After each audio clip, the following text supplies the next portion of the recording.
കല്യാണം പൊക്കത്താട്ടം ഉണ്ടായിരുന്നത് ഞാനും റാപ്പിയും അനിയനും അനിയത്തിമാരാണ് പോയിട്ടുണ്ടായിരുന്നത്. വീട്ടിൽ നിന്ന് വേറെ ആരും ഉണ്ടായിരുന്നില്ല. അങ്ങനെ ഞങ്ങൾ ഓഡിറ്റോറിയത്തിലെത്തി.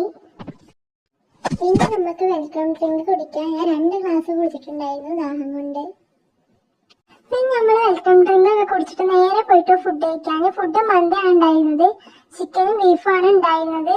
ചിക്കൻ മന്തിയും ചില്ലി ചിക്കനും ആണ് ഞാൻ എടുത്തിട്ടുണ്ടായിരുന്നത്. പിന്നെ നമ്മൾ ഫുഡ് കഴിച്ചിട്ട് നേരെ പോയിട്ട് മോൾക്ക് എന്തായാലും കല്യാണത്തിന് ഒന്നല്ല, അപ്പൊ പെണ്ണിനും ചെക്കനും ഒന്ന് കണ്ടിട്ട് പോവാം. പിന്നെ ഫുഡൊക്കെ കഴിക്കലിട്ട് സ്റ്റേജിൽ പോയ ടൈമിൽ പെണ്ണ് സ്റ്റേജിൽ കയറാൻ നിൽക്കണേണ്ടായിരുന്നുള്ളൂ. പിന്നെ അതൊക്കെ കുറച്ച് നേരം നോക്കിയിരുന്ന് പിന്നെ നമ്മൾ തിരിച്ച് വീട്ടിലേക്ക് പോന്നു കേട്ടോ. അപ്പോൾ ഇന്നത്തെ വീഡിയോ ഇത്രയേ ഉള്ളൂ. ഇഷ്ടപ്പെട്ടാൽ ലൈക്ക് ചെയ്യുക, സബ്സ്ക്രൈബ് ചെയ്യുക, കമന്റ് ഇടാം. Thanks for watching.